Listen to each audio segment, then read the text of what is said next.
اعوذ باللہ السمیع العلیم من الشیطان اللعین الرجیم بسم اللہ الرحمن الرحیم۔ ناظرین کرام، السلام علیکم ورحمۃ اللہ وبرکاتہ۔ مسائل زندگی میں ایک بار پھر آپ کا استقبال ہے۔ آج ہمارے اسٹوڈیو مہمان ہیں حجت الاسلام جناب مولانا حسین مہدی صاحب حسینی۔ ہم ان کا استقبال کرتے ہیں اور بغیر کسی تاخیر کے آج کا یہ پروگرام شروع کرتے ہیں۔ آغا السلام علیکم ورحمۃ اللہ۔ علیکم السلام ورحمۃ اللہ۔ مزاج گرامی، الحمدللہ، آپ خیریت سے آغا؟ شکر خدا، الحمدللہ۔ اگر اجازت ہو تو پروگرام شروع کریں۔ آئیے دیکھتے ہیں سب سے پہلے کہاں سے سوال ہے یہ۔ السلام علیکم مولانا صاحب، ہمارا سوال یہ ہے کہ لوگ بولتے ہیں کہ کالا دھاگا پہننے سے نظر نہیں لگتی ہے، اور اگر کالا دھاگا پیر میں پہنو، اور تو میں نے کالا دھاگا پیر میں پہنا تو بولے کہ نہیں، دھاگا دکھنا چاہیے، جب تم چل رہے ہو تو دھاگا مطلب کسی کو دکھنا چاہیے، اور تمہارا شلوار جو ہے تھوڑا اونچا رہنا چاہیے، تمہارے پیر میں جو دھاگا ہے وہ دھاگا پیر کا دکھنا چاہیے، تو کیا صحیح ہے؟ کیونکہ میرے شوہر جو ہے وہ منع کرتے ہیں کہ یہ سب نہیں کرنا چاہیے، یہ سب جھوٹی بات ہے۔ تو میں آپ سے یہی پوچھنا چاہتی ہوں کہ کیا کالا دھاگا پہننے سے نظر نہیں لگتی ہے؟ آپ ہمارے سوال کا جواب ضرور دیں، شکریہ، خدا حافظ۔ اگر میں اس سوال میں اضافہ کر دوں کہ کالا دھاگا، ہری مرچ، نیمبو اور بھی بہت سی چیزیں، نمک سے جو نظر اتاری جاتی ہے، انڈا جو اتار کے پھینکا جاتا ہے، کھانے پینے کی چیز کو ضائع کیا جاتا ہے، کیا اسلام سے اس کا کوئی تعلق؟ خاص طور سے بہن کا یہ سوال کہ پیر میں کالا دھاگا باندھیں اور شلوار اونچی کر لیں اور نامحرم اس کو دیکھیں، کہاں تک صحیح ہے یہ؟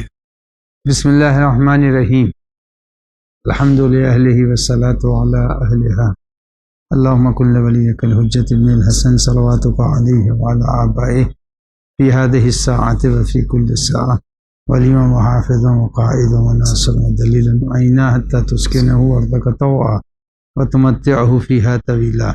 آپ کے پہلے سوال کا جواب یہ ہے کہ نظر بد کے لیے قرآن مجید کی آیات کو اپنے اوپر دم کر لیں۔ جی، اگر کوئی شخص قرآن مجید میں سورہ لیلاف کو اپنے اوپر دم کرتا ہے، سورہ حمد کو دم کرتا ہے، تو پھر نظر بد بھی نہیں لگے گی، اور آیات الہیہ سب سے زیادہ انسان کی حفاظت کا ذریعہ ہے۔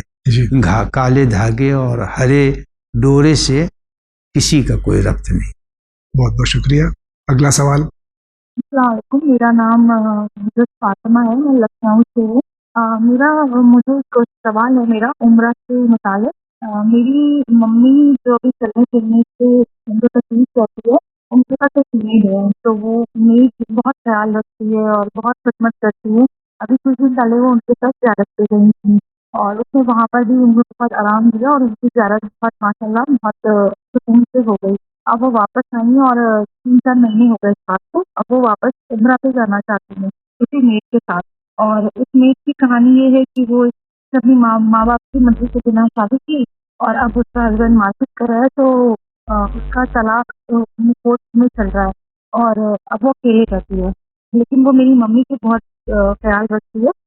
اور مسئلہ یہ ہے کہ وہ اب ممی اس میٹ کے ساتھ عمرہ پہ جانا چاہتی ہیں، کیونکہ زیارت میں اس نے بہت آرام دیا تھا، اور وہ اکیلے نہیں جا سکتی ہیں، اور ہم لوگ مطلب تو وہ میٹ جو ہے، ہمیں یہ پتہ چلا ابھی ریسنٹلی کہ اس میٹ کا کسی کے ساتھ مطلب کوئی غیر مرد ان کے گھر پہ آتا جاتا ہے، تو اب ممی پریشان ہے کہ وہ مرد مطلب وہ اس میٹ کو لے کر عمرہ پہ جائیں یا نہیں جائیں۔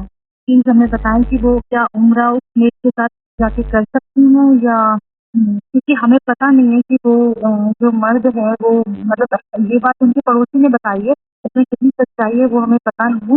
ہمارے سامنے تو وہ کافی دین اور مذہب کرتی ہے، نماز بھی پڑھتی ہے، لیکن اب اس کی پرسنل لائف میں کیا چل رہا ہے وہ ہمیں پتہ نہیں۔ ہمیں صرف پڑوسیوں سے پتہ چلا کہ اس کے گھر کوئی مرد آتا جاتا ہے، کیونکہ وہ اکیلے رہتی ہے، اس لیے ہمیں لگتا ہے کہ یہ مختصر کر دوں کہ ان کی والدہ جو ہیں وہ معذور ہیں، زیارت پہ گئی تھیں کام والی کے ساتھ میں، میٹ کے ساتھ میں، اور پھر عمرے میں جانا چاہتی ہیں۔ اس کے کچھ پرابلمز ہیں، لیکن وہ مسلمان ہے، غیر شیعہ ہے لیکن مسلمان ہے۔ کیا یہ صحیح ہے اس کے ساتھ جانا؟ جا سکتی ہیں، کوئی مذاقہ نہیں۔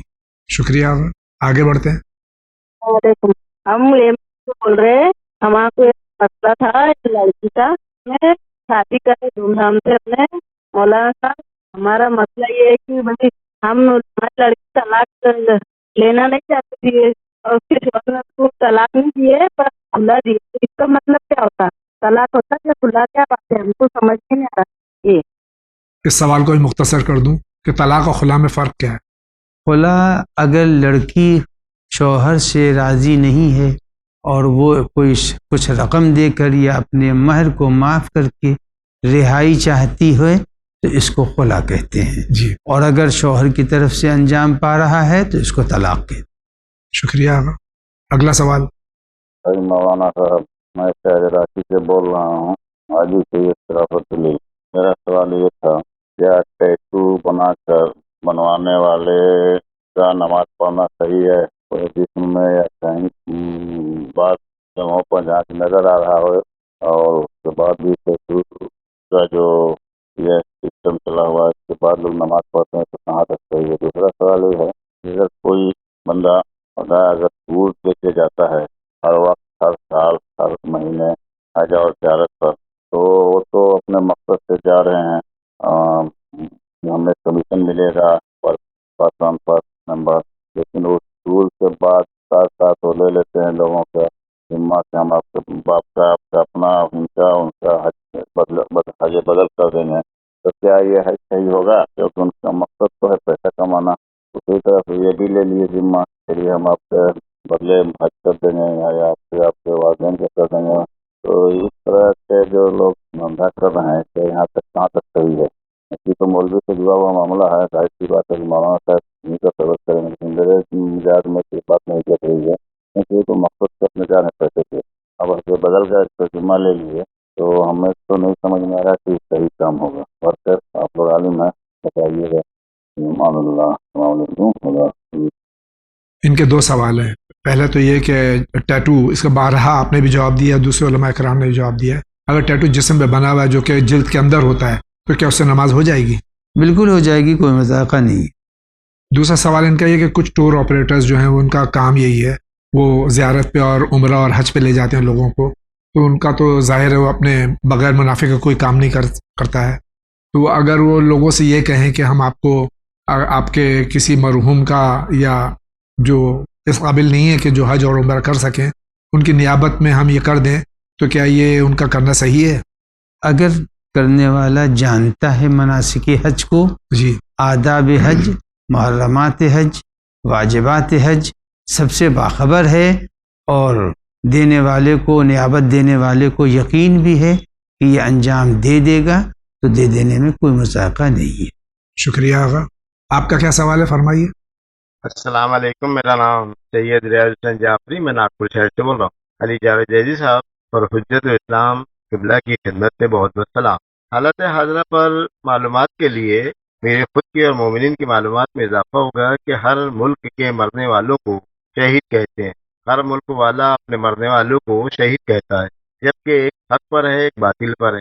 شہید کی کیا معنی ہے اور شہادت کی کیا معنی ہے، بیان فرمائے. آج کل جو جنگوں میں عام شہری مارے جا رہے ہیں، ہاسپٹل تباہ و برباد ہو رہے ہیں، اور لوگوں کے گھر بمباری سے برباد ہو رہے ہیں، کیا اسلام میں جنگ کے آداب کیا ہیں؟ کیا حقیقی جہاد کیا ہے؟ جہاد کے کیا معنی، بیان فرمائے. آتنکواد، دہشت گردی، کیا آج کل میڈیا اسلام کو بدنام کر رہی ہے؟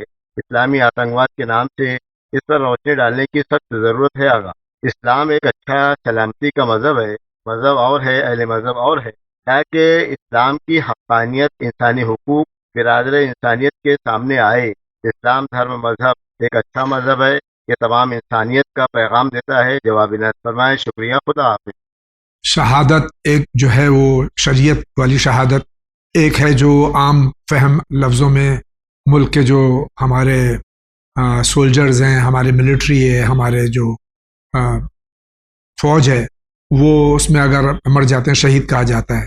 اس میں کہاں تک کہ دیکھیے، شہادت کے دو معنی ہیں.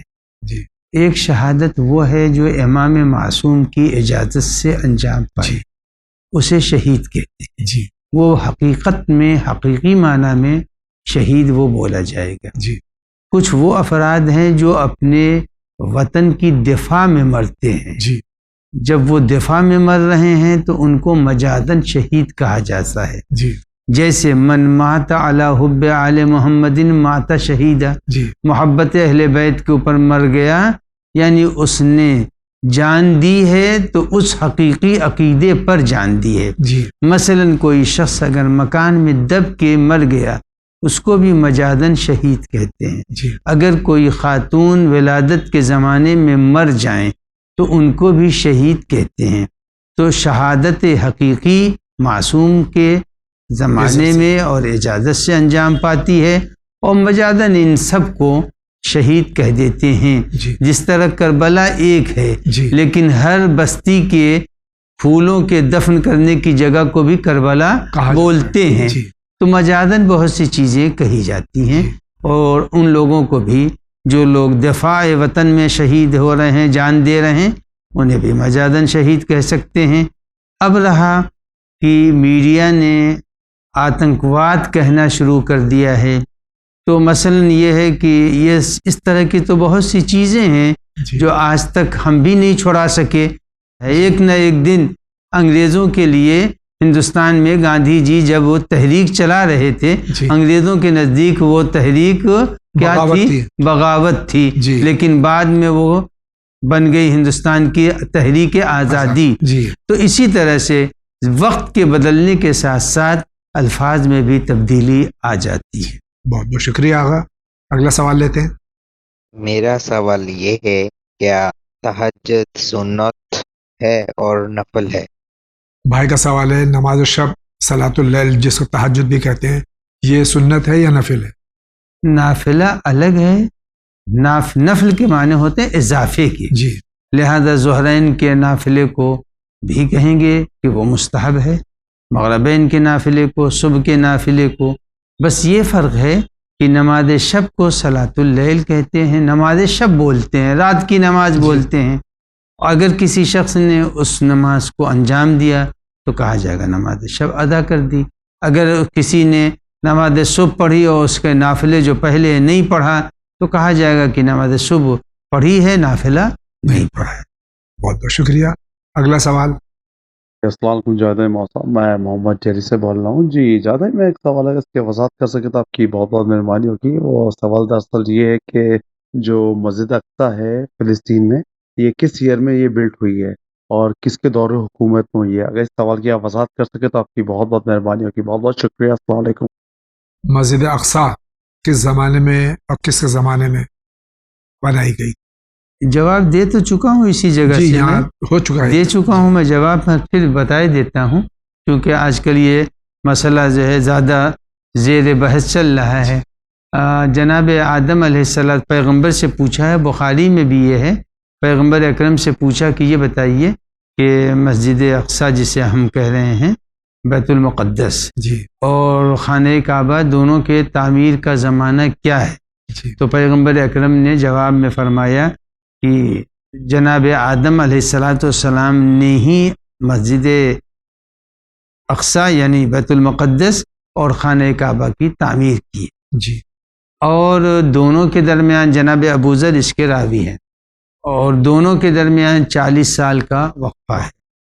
جب طوفان نوح آیا تو طوفان نوح میں خانہ کعبہ کی دیواریں بھی منہدم ہو گئیں، لہذا قرآن مجید نے فرما کہ اذ یرفع ابراہیم القواعد من البیت، جی یعنی اس کی بنیادیں تھیں، دیواروں کو بلند کیا، جی تو جناب ابراہیم سلام اللہ علیہ نے اس کی دیواروں کو بلند کیا، اور جو نشان تھا اس کے اوپر بیت المقدس خانہ کعبہ کو زندہ کر دیا، تازہ کیا، اس کی تعمیر کر دی۔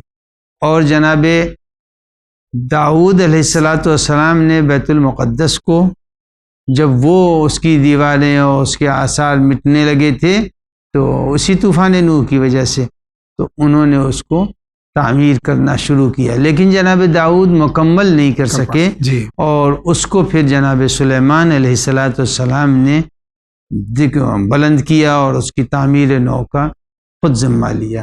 اس کے لیے ملتا یہ ہے کہ اس کے اندر جو جواہرات وغیرہ لگے تھے وہ سمندروں سے موتی نکالے تھے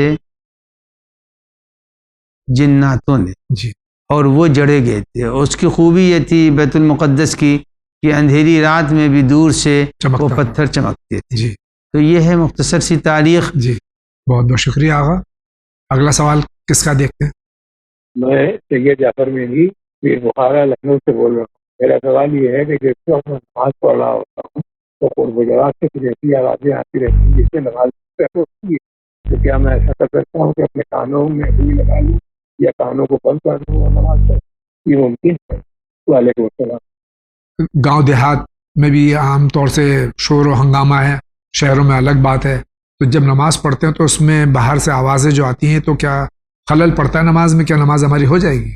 یہ بس دو چیزیں جو انہوں نے پوچھی ہیں کہ آیا کان میں روئی لگا لیں، جی روئی لگانے کی ضرورت تو نہیں ہے، لگانا چاہیں لگا لیں، جی لیکن جب وہ جیسے کہ شہید صدر کے لیے جی بیان کیا جاتا ہے کہ شہید صدر کا اصول یہ تھا کہ وہ نماز کے لیے پہلے بیٹھ جاتے تھے مصلی پر، جی اور تھوڑی دیر کے بعد سے وہ اٹھتے تھے اور بلا فاصلہ تکبیرۃ الاحرام کر کے نماز شروع کرتے۔ جی کسی نے ان کے شاگردوں نے سوال کیا کہ آپ بلا فاصلہ تشریف لاتے ہیں تو نماز کیوں نہیں شروع کرتے؟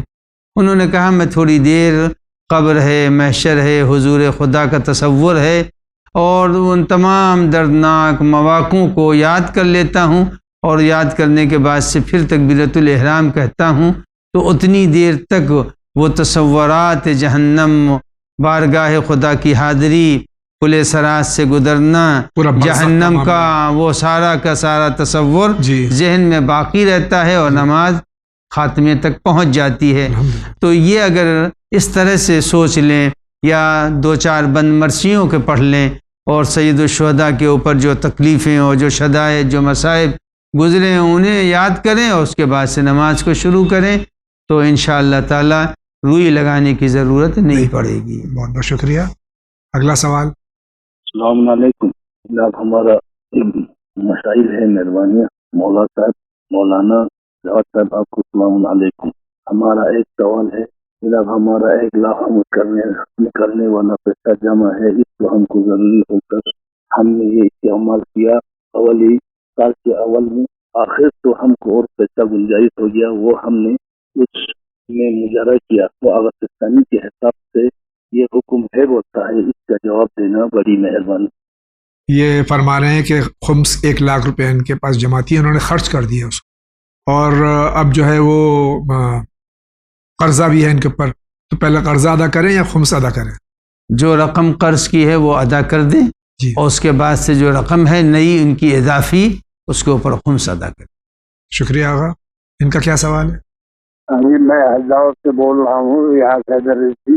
میں یہ جاننا چاہتا ہوں کہ جو وضو کرتے وقت کہونی تک دھوتے ہیں اور سیاہ حضرات ہم لوگ کہونی سے انگلی کے سرے تک دھوتے ہیں، میں کہتا ہوں ان لوگوں سے کہ بھیا آپ کا وضو غلط ہے، تو وہ قرآن کی آیت کو رکھ دیتے ہیں، اس نے ہر علماء نے کہونی تک کے لیے ترجمہ کیا ہے، ہم کیا ثبوت رکھے ان کے پاس کہ میرا صحیح ہے کہ آپ کا صحیح ہے؟ میں اسی میں الجھاؤں، دونوں آدمیوں میں کیا فرق، دونوں صحیح ہے یا ایک صحیح ہے یا ایک غلط ہے؟ السلام علیکم ورحمۃ اللہ وبرکاتہ۔ کوئی بھی اختلافی مسئلہ جو ہے اس کو حکمت کے ساتھ اور نرم روی کے ساتھ میں ہم کو بیان کرنا چاہیے تاکہ کسی کی دل آزاری بھی نہ ہو۔ اب یہ مسئلہ جو ہے وضو کا قرآن مجید میں وضو پورا درج ہے کہ ہم جو فقہ اہل بیت علیہ الصلوۃ والسلام فقہ جعفریہ کے ماننے والے ہیں، ہم کوہنی سے اور انگلی تک لاتے ہیں، ہمارے جو اہل سنت ہیں وہ انگلیوں سے کوہنی تک لے جاتے ہیں، تو صحیح کیا ہے؟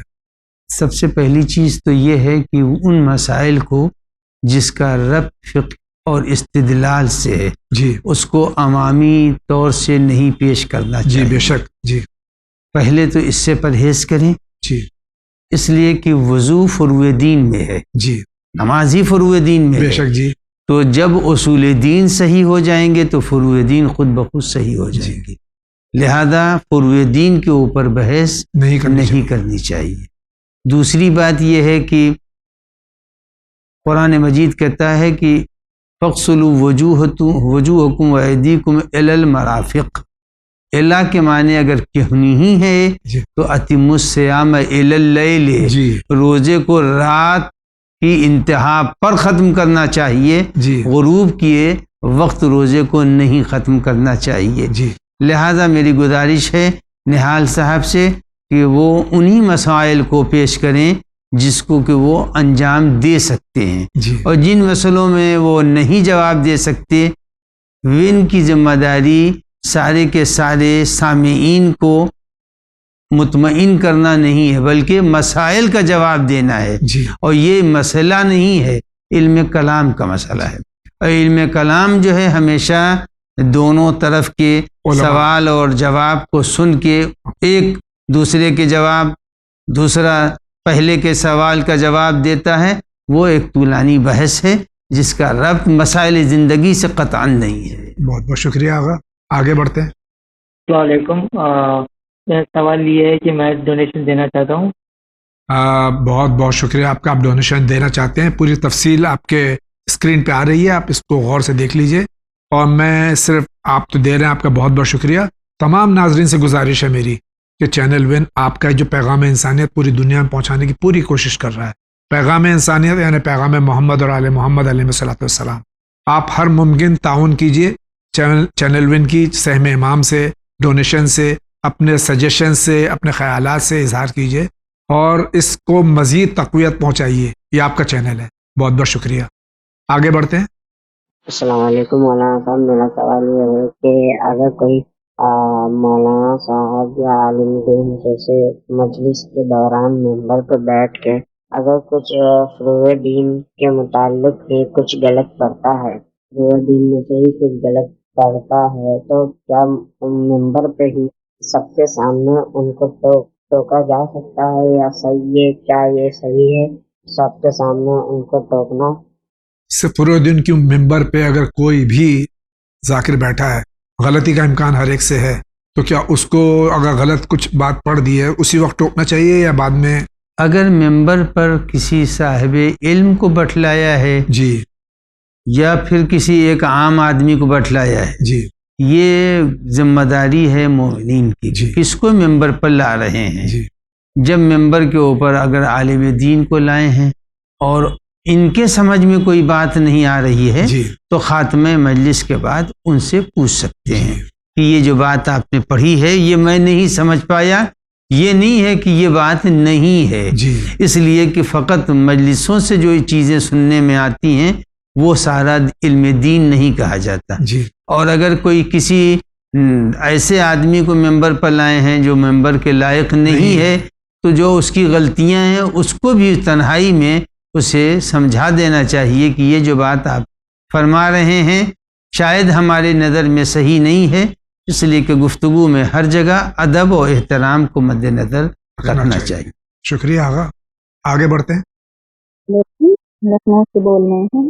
دراصل میرے یہاں جو بزرگ ہیں وہ یہ کہتے ہیں کہ رات میں کھانے کو پتیلے میں چھوڑ دینا چاہیے، کیونکہ رات میں جو ہمارے مرد مومن ہیں وہ آتے ہیں کھانا کھانے کے لیے، اور اگر کسی کو ضرورت پڑتی تو وہ کھانے نہیں دیتی.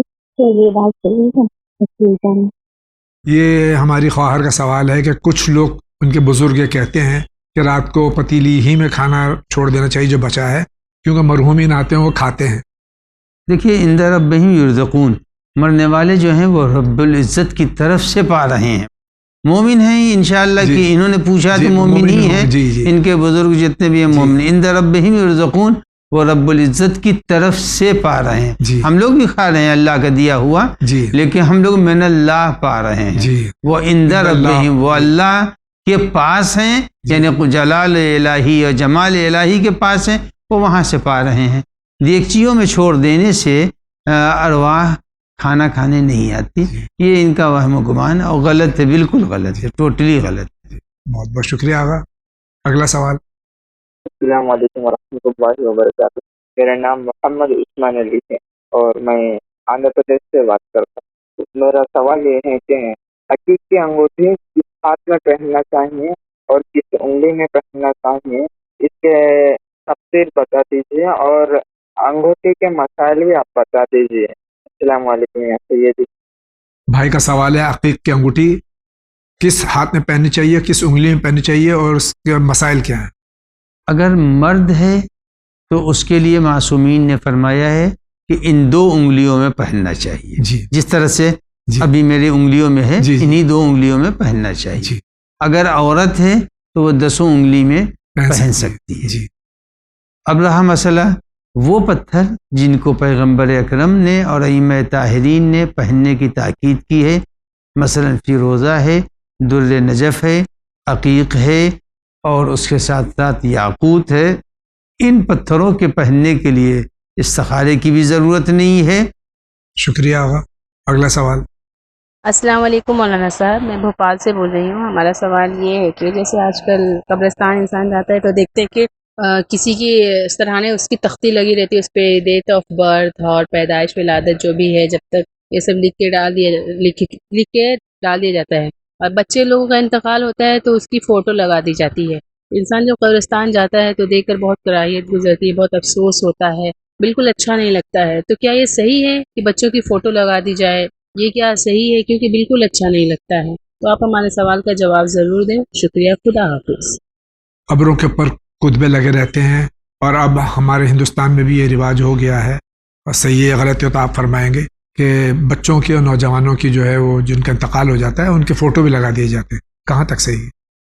دیکھیے، رہا مسئلہ کتبوں کا تو تاکید کی گئی ہے کہ چند وہ چیزیں ہیں جن کے استعمال سے حافظہ کم ہوتا ہے، جی، لہذا تختی کو نہیں پڑھنا چاہیے. جی. جو تختی اور کتبے بنے ہوئے ہیں جی، انہیں نہیں پڑھنا چاہیے.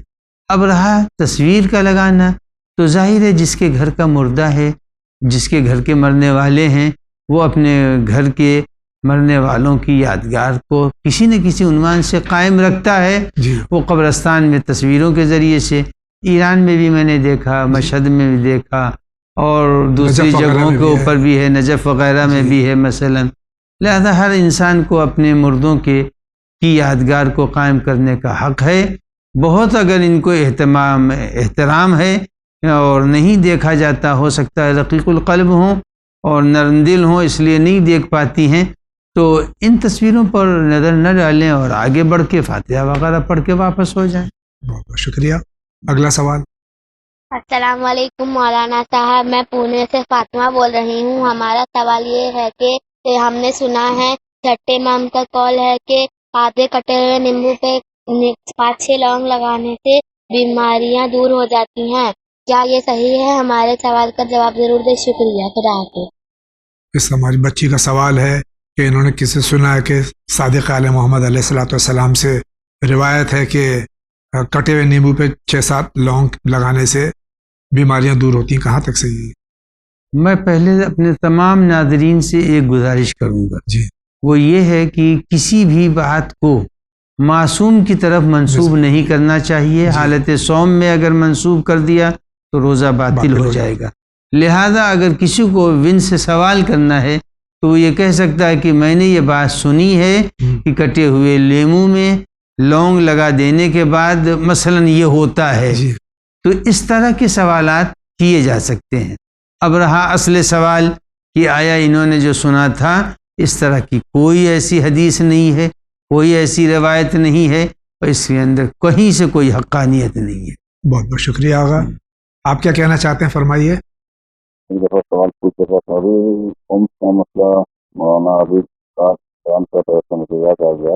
ہمیں یہ پوچھنا تھا کہ اگر ہم اپنا کفن لا کر رکھتے ہیں ہم لوگ کربلے سے، تو اس پر کبھی لانے کے بعد ابھی تک تو جب کسی کو دیے نہیں، آپ خود بھی نہیں، کبھی مرنے کے بعد ہی استعمال ہو سکتا ہے، تو کیا اس پر کوئی خمس ہے؟ اگر خمس اس کا نکالنا ہے تو کیسے نکلے گا؟ ایک بار نکال دیں گے تو ہو جائے گا، ہر سال جب تک استعمال نہیں ہوگا تب تک نکالنا پڑے گا. یہ جگہ تو ہمیں واپس کر دیا جائے. مہربانی. بہت بہت شکریہ. السلام علیکم. جو مذہب اہل بیت علیہ الصلوۃ والسلام سے تعلق رکھتے ہیں وہ تقریباً ہر شخص کربلا کا کفن اپنے لیے رکھتا ہے. تو اس کفن پہ اگر خمس نکلا ہوا ہے تو ہر سال خمس نکالنا ہے، یا نہیں نکلا ہوا تو کیا کرنا ہے اس کے لیے؟ اگر خرید لیا ہے خمس نکلے ہوئے پیسوں سے، جی، تو پھر اس کے اوپر خمس نہیں ہے. جی. شکریہ آغا. آگے بڑھتے ہیں. السلام علیکم. میرا نام عرفان ہے. میرا ایک کوشچن ہے کہ میں نے ایک بریسلیٹ مطلب ایئرپورٹ پہ مجھے ملا وہاں سے، مجھے کیا کرنا ہے اس کے بارے میں مجھے بتائیے. مجھے اس کے بارے کیا ہونے کا بریسلیٹ ہے، مجھے بولے مجھے کیا کرنا ہے. بہت سی مہربانی. السلام علیکم ورحمۃ اللہ. یہ بارہا آپ بھی بیان کر چکے ہیں اور دوسرے علماء بیان کر چکے ہیں کہ سڑک پہ یا کہیں کوئی چیز کسی کو مل جائے جو ہماری اپنی ملکیت نہیں ہو، ان کو جیسے بریسلیٹ ملا، اس کا کیا کرنا چاہیے؟ کیا ملا ان کو؟ بریسلیٹ ملا ہے. اچھا جی. تو اب تو ان کی ذمہ داری بڑھ گئی. جی. بہت زیادہ ذمہ داری، میں بارہا کہہ چکا ہوں اسی چینل سے کہ گری ہوئی چیز اگر کسی نے اٹھا لی تو وہ بار بار اعلان کرے جی، اور اگر وہ 1 درہم سے کم کی ہے تو صاحب مال کی طرف سے صدقہ دے دے، جی، اور اگر اس سے زیادہ کی ہے تو جب تک کہ 1 سال تک اس جگہ کے اوپر اعلان کرتا رہے، اور بظاہر ہندوستان میں اس طرح کا امکان نہیں ہے۔ ہاں، مسجد وغیرہ میں اگر کوئی گری چیز ہے تو وہاں امکان پایا جاتا ہے۔ اب یہ مسئول ہوں گے، اگر وہ کبھی آ گیا اور کبھی صاحب مال مل گیا تو ان کو ادا کرنا پڑے گا۔ بہت بہت شکریہ آغا۔ آپ فرمائیے، آپ کیا کہہ رہے ہیں؟ السلام علیکم، میرا نام سلیم ہے، میں سلطان پور سے ہوں۔ مجھے نا رات میں تہجد کی نماز پڑھنا ہے، میں مسجد میں پڑھ سکتا ہوں تو وہ کھلی رہتی ہے، گھر میں بچے پڑھنے دیتے نہیں ہیں۔ ان کے علاقے کی مسجد رات بھر کھلی رہتی ہے، نماز شب گھر میں بچے نہیں پڑھنے دیتے ہیں، تو کیا مسجد میں پڑھ سکتے ہیں؟ بالکل پڑھ سکتے ہیں، کوئی مسئلہ نہیں۔ ثواب زیادہ کہاں ہے آغا؟ ثواب خدا دیتا ہے، جی، جب انسان کو جہاں کے اوپر سکون کے ساتھ نماز کی ادائیگی کا موقع مل جائے وہ جگہ اس کے لیے زیادہ مناسب و بہتر ہے۔ شکریہ۔ اگلا سوال۔ السلام علیکم مولانا صاحب، میرا سوال ہے کہ میرا باپ جیسے وصیت کیا کہ میرے مرنے کے بعد میری میت کربلا میں دفن کرنا، اب میری اتنی حیثیت نہیں کہ کربلا میں دفن کروں، تو ایسے میں کیا ان کی وصیت پوری کرنا واجب ہے؟ اولاً تو آغا اس طرح کی وصیت کرنا جس سے کہ اولاد پریشان ہو جائے، بہرحال انہوں نے یہ وصیت کی اس زمانے میں کہ ہندوستان میں کسی کا انتقال ہو اور اس کو کربلا معلیٰ میں دفن کیا جائے، تو اب یہ نہیں کر سکتے، ان کے حالات ایسے نہیں، کیا کرنا چاہیے؟ کچھ نہیں ہے، دفن کر دیں، کوئی مسئلہ نہیں ہے۔ اب وہ لاش منتقل کی نہیں جا سکتی، ان کی حیثیت نہیں ہے، جو ان کے امکان میں تھا انہوں نے کر دیا، بس وہی کا۔ ناظرین کرام، اسی کے ساتھ جانے بریک پہ، لیکن بریک سے پہلے ایک درخواست ہے کہ جو سوالات آپ ٹیلی فون کے ذریعے کرتے ہیں، برائے مہربانی پہلے اس کو کہیں لکھ لیجئے یا ذہن میں اس کو جمع کر لیجئے، اور بہت مختصر الفاظ میں زیادہ سے زیادہ آپ کا جو مفہوم ہے اس کو بیان کرنے کی کوشش کیجئے، تاکہ وقت ہمارا بھی بچے، آپ کا بھی بچے، اور زیادہ سے زیادہ سوالات ہم لے سکیں۔ ابھی حاضر ہوتے ہیں، آپ کہیں نہیں جائیے۔